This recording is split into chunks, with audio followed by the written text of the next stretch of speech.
Good morning children. Today I will teach you what comes after and what comes before and what comes between. पर तुम लोग सबसे पहले जानो, तुम लोग को ये जानना ज़रूरी है कि आफ्टर क्या होता है. आफ्टर मतलब बाद में, और बिफोर मीन्स पहले, बिटवीन मीन्स बीच में. और एक चीज़ और तुम लोग जानना है, after means forward counting, before means B for backward, between means इसमें भी फॉरवर्ड काउंटिंग होगा. पर इसके पहले आज हम लोग को क्या पढ़ना है, पहले आफ्टर नंबर. क्या पढ़ना है? आफ्टर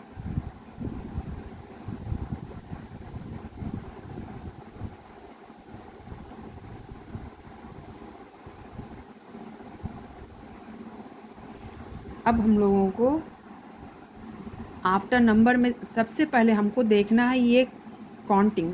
यदि तुमको 1 से 10 का यदि कंसेप्ट क्लियर हो जाएगा तो तुम आगे और सब सारे बड़े नंबरों को भी तुम कर लोगे. कैसे करोगे? अब हम लोग को देखना है, सबसे पहले इसको मार्क करना है. क्या है? पहले क्या है? 1. पहले क्या है? 1. इसके बाद क्या है? 2. तो इसका मतलब क्या? ऊपर क्या है? 1 और नीचे क्या है? 2. फिर उस 2 के बाद क्या है? 3. 3 के बाद क्या है? 4. तो इसमें हम लोग देखेंगे कि 2 के नीचे क्या है? 3. 3 के नीचे क्या है? 4. 4 के नीचे क्या है? 5. 5 के नीचे क्या है? 6. 6 के नीचे क्या है? 7. 7 के नीचे क्या है? 8. और 8 के नीचे क्या है? 9. और 9 के नीचे क्या है? 10. इसी तरह से यदि हम बाद में, हम जैसे बताए हैं तुम लोगों की आफ्टर मीन्स बाद में, तो देखो 1 के बाद क्या है? 2. 2 के बाद क्या है? 3. 3 के बाद क्या है? 4. 4 के बाद क्या है? 5. 5 के बाद क्या है? 6. 6 के बाद क्या है? 7. 7 के बाद क्या है? 8. 8 के बाद क्या है? 9. 9 के बाद 10.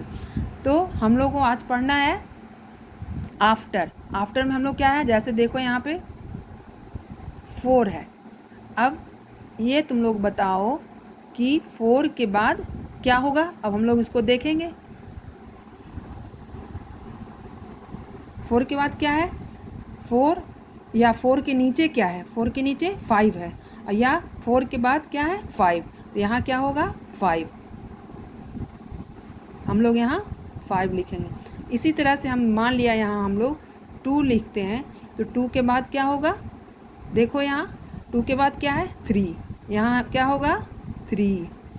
इसी तरह से हम यदि लिखते हैं यहाँ 6, तो अब तुम लोग बताओ 6 के बाद क्या होगा? 6 के बाद देखो 6 कहाँ है? 6 यहाँ है. 6 के बाद क्या है? 7. क्या होगा? 7. या 6 के नीचे क्या है? 7. तो ये तुम लोग अच्छी तरह से इसको लर्न कर लो कि बाद या नीचे जो है आफ्टर होगा, आफ्टर नंबर होगा. इसी तरह से हम यदि 8 लिखते हैं, 8 के बाद क्या होगा? 9. और 9 के बाद क्या होता है? यदि मैं यहाँ लिख रही हूँ 3, अब बताओ तुम लोग 3 के बाद क्या होगा?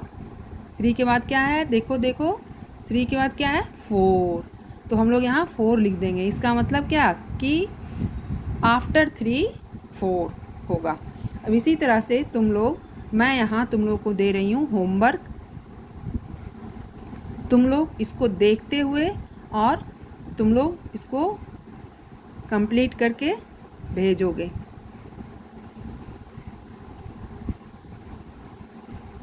शायद तुम लोगों को ये समझ में आ गया होगा.